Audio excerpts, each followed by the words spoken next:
Good afternoon. This is Susan Edminson, and I am going to share an initiative that our committee would love to make happen on our Garcia campus. The committee is made up of teachers and parents and myself, and today we are going to ask you to consider helping us to implement a new program called Rolling and Reading. It's a library initiative to promote movement and reading. This is a roadmap of where we will be headed over the next few minutes. First, we will talk about self-regulation classroom cruisers. Second, we will talk about the research and what it says about movement and learning. Third, we will discuss how we can use these cruisers at Garcia. And last, we will talk about the cost. So what is a self-regulation classroom cruiser? This is a picture from the manufacturer's website that shows you what the classroom cruiser looks like. It's a tool that can help students self-regulate through movement. It can help kinesthetic learners or students who need to get their wiggles out refocus and engage in learning. It has a very quiet and closed drivetrain so that it will reduce distraction to other learners in the classroom or the library. It has a digital display and work surface that you can integrate into classroom and library activities.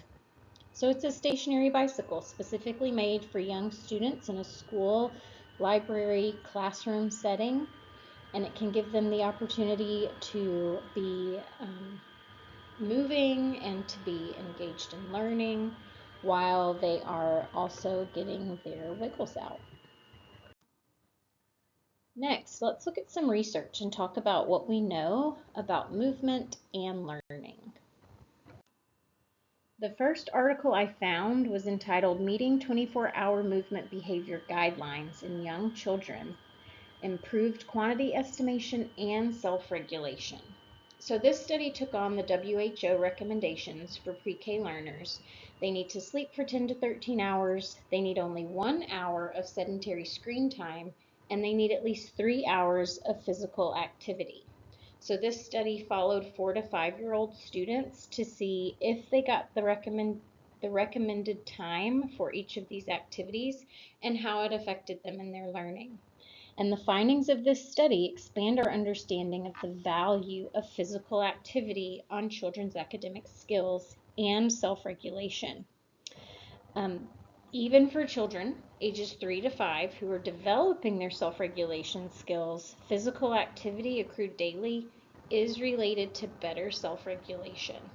This study also looked at math skills and found the same correlation between the physical activity and the student's performance in math.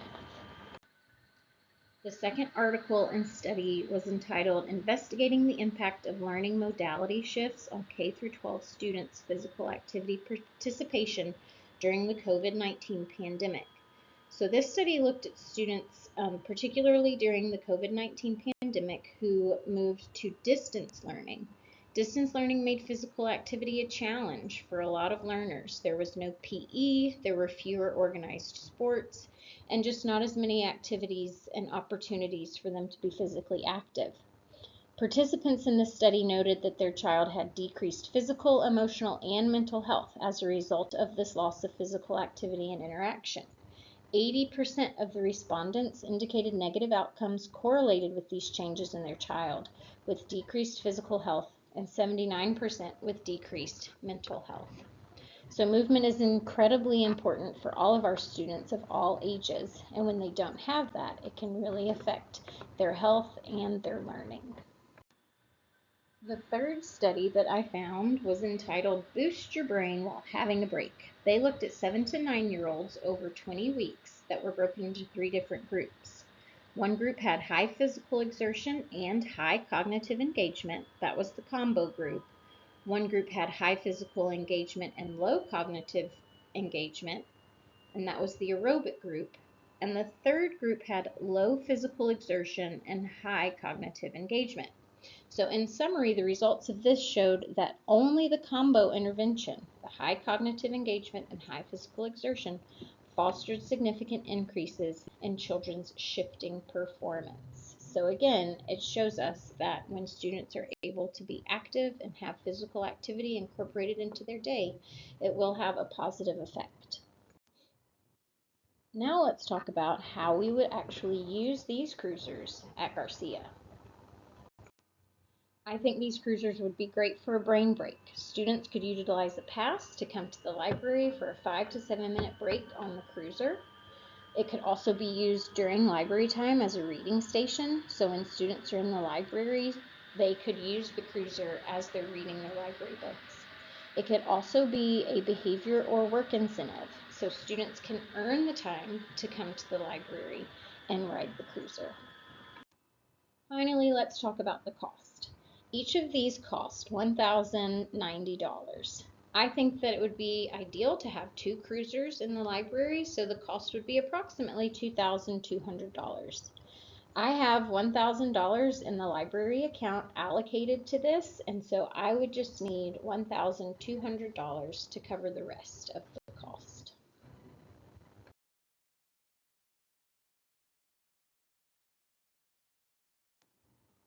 These are the references for the 3 articles that I used. And I appreciate your time and consideration. Thank you so much.